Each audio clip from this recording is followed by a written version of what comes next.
Hey folks, it's Ray with Taste Radio. Right now I'm honored to be sitting down with Jocko Willink, the founder of Jocko Fuel. Jocko, great to see you. Thanks for having me, Ray. You have a lot of books behind you. How many books do you have back there? I don't know. I have a lot of books. I do a lot of reading. So, Yeah? yeah. How often do you read during the day? I kind of have to read every day. Yeah, I have to read at least a little bit every day. So, I actually have a podcast where I review a lot of books. A lot of them are archaic, out of print books or old, forgotten military history books or first person accounts from military experiences. And so I'm kind of constantly reading those. Yeah. I have read quite a bit about you, and one of the things that has consistently blown my mind is the fact that you get up quite early in the morning. I am not a morning person. I'm a night owl. Sorry. But what time do you get up in the morning? I get up around 4:30 in the morning, yeah. So I was in the military for 20 years, and one of the things I realized in the military, and I found out it's the same for many people in the civilian sector as well, is when you get up and you go to work, the day is start going to start to take advantage of you, and it's going to call on you. You're going to get emails, you're going to get phone calls, you're going to have emergencies and things unfold in your day that you didn't expect. So if you had a plan to work out during lunch, or you had a plan to work out after work, or you had a plan to work out when you got done with work, a lot of times those plans would get disrupted. Certainly in my old job in the military, any plan that you had once the work day started could kind of get thrown out the window. So I got in the habit of getting to work before work started and getting a workout done, and that's kind of the habit that I've stuck with, and it's proved to be pretty necessary even in the civilian sector. I'll give you a couple examples. We had a couple vehicles transporting product. One of them got stolen, and we had to contact the police in Los Angeles, and the FBI helped us out. We were actually able to track down and recover some of that product. And the other one, another truck got stopped by drug dogs, and they pulled the truck over, and they had to do a full inspection because the dogs for some reason thought there was drugs in one of our trucks. So we had to get down there. The full inspection happened. Obviously, it was clear. It's just a error on the dog's part. But we had to fly a couple people, emergency situation, down there to see what was going on. And these are the kind of things in the beverage and what turns into the logistics industry that happen to you. Being a civilian now, is it something where, you think about the military discipline that has been a part of your life for so long and sticking to that discipline? Or is there something a little different about, how you have to live your life outside of the military? Well, certainly, I believe that discipline is a cornerstone of doing well in life and achieving the things that you want to achieve and accomplishing the goals that you want to accomplish. Certainly, without discipline, none of that will happen. But I think really more important from the military mindset that I took was, really having an open mind and listening to what's happening, listening to the feedback that you're getting, trying to understand what's happening in the market, on the battlefield, with consumers. It's all very similar. That's one of the sort of stereotypical images that people have of military personnel, and that is that we've got this rigid kind of structure in our minds, and we don't want to deviate from that. And where there is obviously in the military, there is an aspect of that. You wear a uniform, everyone looks the same. You live in barracks and everyone makes their bed. And so there's a lot of regimented things inside the military, but that really takes place in what we call garrison situations. In other words, peacetime situations. But once you get out on the battlefield, what you really need is you need to have an open mind, and you need to have a creative mind to be able to overcome the obstacles that are put in front of you. And so that's probably the most important thing that I've found taking from my military career, where I had to be flexible. I had to come up with contingencies. I had to deal with things that I didn't expect to happen. And I had to come up with a new plan or move in a new direction. So I think that was the most important aspect that I took, that I brought into my various businesses once I got into the civilian sector. How much of you, how much of your personality and persona are part of the brands and companies that you operate? And how do you authentically incorporate what you believe and how you live your life into those brands and companies? Yeah, I think that there's a lot of my personality and a lot of my belief systems that goes right into the various businesses that I have, whether it's Echelon Front, which is a leadership consulting company, and that is certainly of the principles that we teach in there are principles that we learned on the battlefield and that I ended up teaching to the young military leaders that were coming up and getting ready to go on deployment. So that company is certainly has a lot of my principles embedded in it. Same thing with Origin USA, which is a clothing company, and it's all American made. And certainly the patriotic aspect of my personality is deeply embedded in that. But not only that, the leadership, the work ethic, that's all in there. And then finally, Jocko Fuel. Yeah, absolutely. My personality is very deeply embedded in Jocko Fuel, right down to the fact that it's interesting when we started making products. We didn't get into drinks until a little bit later, but when we first started making products, the products that we were making were based on what I actually used and wanted to make. I had used energy drinks overseas on deployment, and they definitely give you energy. With 150 or 200 milligrams of caffeine, they definitely give you energy. They also give you a crash, and they're also not healthy. They also have a bunch of sugar, a bunch of chemicals in them. And so when we just started to make our energy drink, one of the first things we talked about was how much caffeine to put in. And I really wanted to stick to what would be the equivalent of a strong cup of coffee because people have been drinking coffee forever. So that was, 95 to 100 milligrams of caffeine. And I definitely, as we discussed with other people said, no, you got to add twice as much. Maybe even in some cases, people said 3 times as much caffeine in a single beverage.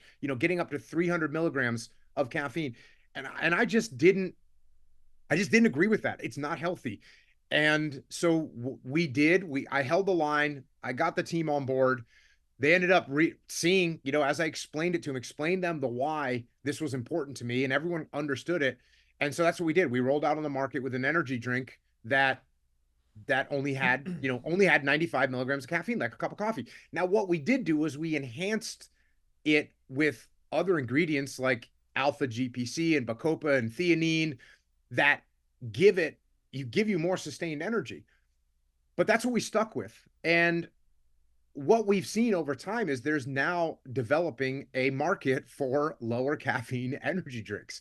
So I feel like when you know something is right and you're doing the right thing for the right reasons, you're going to win. But that doesn't mean you can ignore the consumer and do whatever you want because they're going to tell you what it is that they want, what is it they need. So we need to educate in some cases. Hey, you don't need that much caffeine. And other cases, we need to listen. Hey, you need to make this taste better. Yep, got it. So really, it is being humble about what you're putting out there and still having your core beliefs and moving forward with those core beliefs, but from a mindset of humility where you don't think you know everything just because you like the taste of your lemon lime doesn't mean everyone's going to like it. And so you better make some adjustments. You have a beverage platform where you're selling hydration drinks, energy drinks, protein drinks. Everything is focused on a better nutrition. A lot of your business, I talked to one of your colleagues, a lot of your business is still online, but how are you managing and navigating the process of expanding into retail again? I can tell you right now, I wrote a book called Extreme Ownership. And in that book, I talked about the 4 laws of combat leadership. And the fourth law of combat leadership is called decentralized command. And that is you have people on your team that are going to go out and make things happen. And in my case, Ray, when you say to me, hey, Jocko, how do you handle this stuff? I can tell you right now, I do not handle that stuff.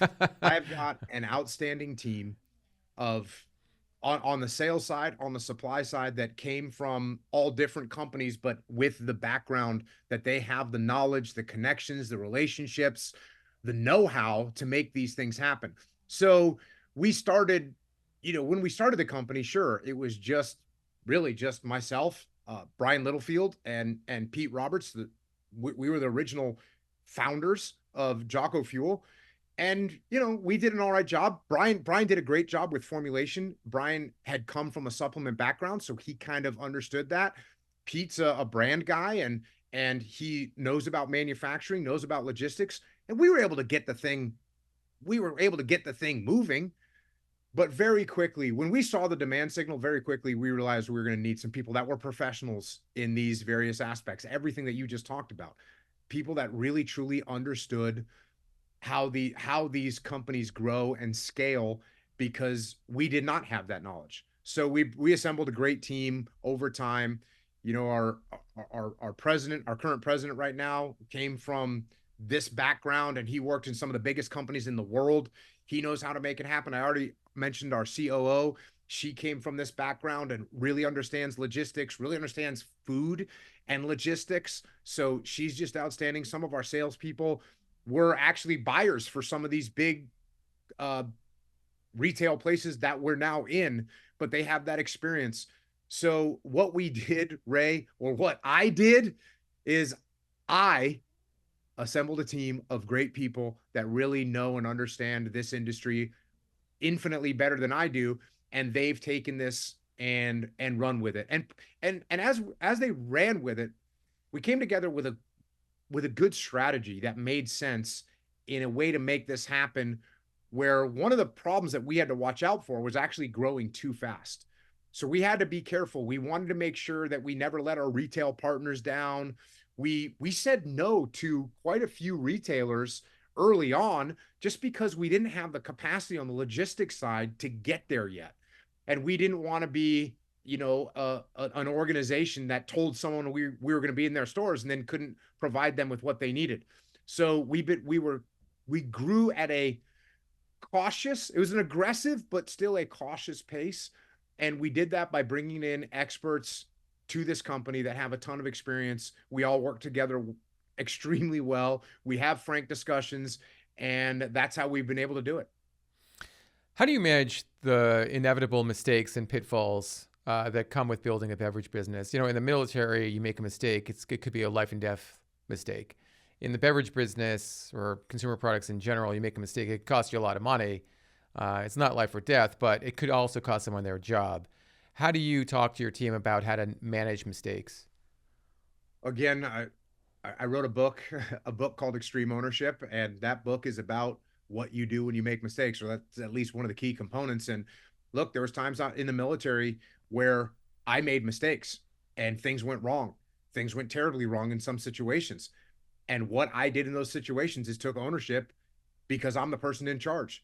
So when something goes wrong at Jocko Fuel, when we make a mistake, when I make a mistake, when we don't get something out the door and we were supposed to, we take ownership of that problem. We figure out a solution to that problem, and then we figure out a way to implement a solution so that that problem doesn't occur again. So yes, in during the growth, have there been some hiccups along the way? There absolutely has. And what do we do when we make those mistakes? When we have those hiccups, what we do is we talk to our partners, whether it's a logistics partner, whether it's a retailer partner, whether it's an online partner. We talk to them, we explain to them what happened, what mistake we made, and what we're going to do to fix it and make sure it doesn't happen again. So when we make mistakes, we're going to take ownership, we're going to get those solved, and we're going to move on with putting something in place where it's going to mitigate that from happening again. And are you the one who's breaking down the reasons why it happened, or is the person who owns that mistake, are they the one most responsible for fixing it and making sure it doesn't happen again? Hey, if something goes wrong at Jocko Fuel, that's my fault. That's my fault. So whether it's a driver that was driving too fast and crashes a vehicle, that's on me, because I clearly didn't explain how important it was that the product is carried in a safe way, and that it gets there is more important than getting there fast. And I'm going to take ownership of that, and we're going to implement, hey, let's put some rules around this to make sure we don't make these mistakes again. So up and down across the chain of command, that's the attitude. I can tell you, when I say, hey, driver, this is my fault because I should have explained to you how important it was that you drive at a safe speed. That driver is going to look back at me and say, actually, Jocko, it's my fault. I should have known better. It was raining out. I was driving too fast. I won't make that mistake again. So we're going to see people taking ownership up, down, and across the chain of command. And what you end up with then is everyone on the team trying to figure out, if there's a problem, if there's a mistake, everyone on the team is taking ownership of that mistake and trying to get it fixed. As opposed to, if one of my drivers crashes a truck and I say, you were driving too fast, what's wrong with you? Well, he's probably going to get defensive and say, well, you didn't give me enough time to drive out there and I was trying to rush to get the job done. So now each of us are just pointing our fingers at each other. No one's taking ownership of the problem. The problem's not going to get solved. So what do? We take ownership. I take ownership, and that attitude spreads up, down, and across the chain of command. So that's what we do when we make mistakes. We take ownership, we get them solved. I want to talk about competition for a second. Competition is inherent in consumer products. To get on shelf, typically another brand has to come off shelf. Other products have to come off shelf. It's just the nature of the business. In the military, I don't know if competition is the right word for your enemy. Your enemy is your enemy. But how do you talk to, or how do you think about competition? How do you talk to your team about competition? I think just like in war, you have to do the right things for the right reasons. And if you do the right things for the right reasons, you're going to win in the end. So, could we cut corners on our ingredients? Yeah, we could. Could we try and charge an exorbitant amount of money for our products? Yeah, we could. Could we minimize the amount of human interaction that we have because it might make things a little bit cheaper? Yeah, we could do that. But I don't believe that any of those things would be the right thing to do. And I think that eventually you will get caught up by those things that you are doing. So when we do what we're doing at Jocko Fuel, when we're making decisions based on what is going to be good for the consumer, what is going to be good for the person that is out there trying to get some clean fuel to put into their body. And if we're making the right decisions and we're trying to support that, ultimately, I think we'll win in the end. So we don't do we think about our competition? I mean, a little bit, but quite frankly, we don't have a ton of competition in the marketplace. Are there other products that are similar to ours? Sure there are, but if you look at the ingredients, you realize really quickly that we truly are different from the other products that are out there. So I feel like we kind of have a monopoly on the markets that we're in because we're making a product that is truly different and truly good for you, whereas a lot of products that are out there, they're not the same thing. So we're not too worried about our competition because there's not much of it. What we're focused on is doing the right things for the right reasons.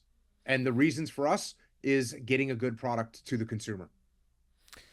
Occasionally, investors might think that the reasons for doing something are one thing, and you might have a different opinion. I wonder, given that Jocko Fuel brought in $30 million 2 years ago, how influential, how impactful your investors are in the decisions that you have as a leader in the company, and whether or not you have to go to the mat to defend what you believe is the right thing to do for the company. Well, one of the most important things when we brought in investor group in, they're called Good Partners out of New York, and we had meetings with scores of impossible investors. And the most important thing that we were looking for was an actual partner. And the most important thing for me and for us as a leadership team in that investment was getting someone that was aligned with our vision. And our vision was very clear, and it is very clear. We believe that we are different from other products, and we believe that that's why we will win in the end. And our partners, Good Partners, they absolutely recognized, they saw when we explained to them the hole in the market that we were going to fill. They understood it. And so we are all aligned in the vision of the company, doing the right things for the right reasons, making the best possible product, keeping it clean. We know that that is the pathway that we're on, and we're all aligned behind that. We know that there might be, some higher costs involved now, but in the long run, when we get more market share and when we actually develop consumers that truly care about what they're putting into their bodies, we know we're going to win. We know we're going to have an edge. And this isn't just theory anymore. We know this to be true. We know this to be true. We see it in our numbers. We see it in the subscriptions that we have. We see it in the feedback that we get from consumers. So it was theoretical a few years ago, but it's not theoretical anymore. Consumers want good, high quality, clean fuel for their lives. And that's what we're bringing to them. And so we don't really get any pressure from our investors to cut corners on ingredients and try and save money. We just don't get that. It doesn't exist. So we've been pretty lucky with that. But the reason we're lucky is because we aligned with an investment group that had the same vision that we have. Jocko, just one more thing. Again, you're a very well-known person. You have a great personality. You have a great perspective on life, and I think your energy is just infectious. Do you go out into are you out there in retailers? Are you meeting with distributors? Are you, really putting yourself out there to align yourself with the brand? Because I think it's a huge asset. I mean, how much of that do you do? Yeah, I do a ton. And first of all, I do a fair amount of sales calls when we're getting introduced to a partner. I'll want to meet them and they'll want to meet me, and we kind of figure out if we're the right partnership. But yeah, we've done that across the board, and we have great relationships. I think maybe regional food is a great place to look. So we're in HEB, Meijer, Wegmans, Hannaford, and we're doing great in those stores. They're ordering. I mean, they've got huge end caps for us. We became number one new brand in nutrition in Meijer. HEB. If you go to an HEB, you will see Jocko Fuel prominently displayed. Same thing with Wegmans and Hannaford. Just ordered even more of our SKUs. So and that's because of the relationships that we built. And I've gone to talk to HEB, I've gone into Meijer and Wegmans. Like we go into these stores and meet with them, and we try and figure out what can we do for them. How can we help you promote what you're doing? Hmm. Can I post something that shows that you have a special inside your store? Can I go down there and meet with some of your leadership team and talk to them about leadership? These are the kind of things that we've done that's really helped us grow inside. And again, that's one example, sort of from the prominent regional food retailers. We've just formed great partnerships with them, and it's working out great for us and for them as well. That's great to hear, and I'm so glad you pointed out that retailers want to hear what your brand can do for their stores, the incremental value that you're bringing into their locations, because they get pitched 100 times daily and they have a lot of decisions to make, and at the end of the day they're going to make the ones that really help their businesses first and Yeah. foremost. Yeah, we've had multiple retailers place us at like over 65% incremental to their category. So we've got incredible feedback that we're bringing people into their stores. And that's great to hear because it's a partnership. Anytime we go into a store, we view it as a partnership. It's not just a transaction for us. We want to go in, we want to help out and get people into thear stores. And it's to say, we're starting to expand into convenience, where we got our protein shake in Wawa, we're in Mapco and Stinkers and Royal Farm. So we're getting into more and more convenience, and we try and do that same partnership and build them up as well. That's what we're trying to make happen. For anyone that wants to work with us, we're trying to work with them so that we help them as much as they're helping us. And in doing that, again, our primary goal is to help out the consumer, help out the American people that are out there. They had a hard day's work, whether they're a firefighter, a plumber, or an insurance agent, or a financial person. It doesn't matter what they're doing. They have a hard day at work. They're coming home. It's easy to try and grab some energy for when you get home to wife and kids. It's easy to grab something that's not good for you. So we're trying to help everybody by getting them products that are actually good for them. Just to quickly follow up on that, getting them something that's good for them. We live in a time where inflation has really affected how people spend their money, and how much money they can spend on household groceries. How much do you think about price when you're considering this opportunity to give people better food, give people better nutrition? Look, we absolutely pay attention to price, and we know that we have to be competitive. We also know this: there's nothing more important than your health. And so to provide people with something, look, are we going to be the cheapest in on the shelf? We're not going to be the cheapest on the shelf. We just can't. We can't spend the amount of money on our ingredients and production and be the cheapest on the shelf. But for that little bit more that you might spend, you are getting an infinitely better product. And I think that's one thing that's interesting is as odd as it might sound, I think COVID really, in many ways, helped us because people started getting more concerned about their health and paying more attention to health and actually paying attention to what they're consuming.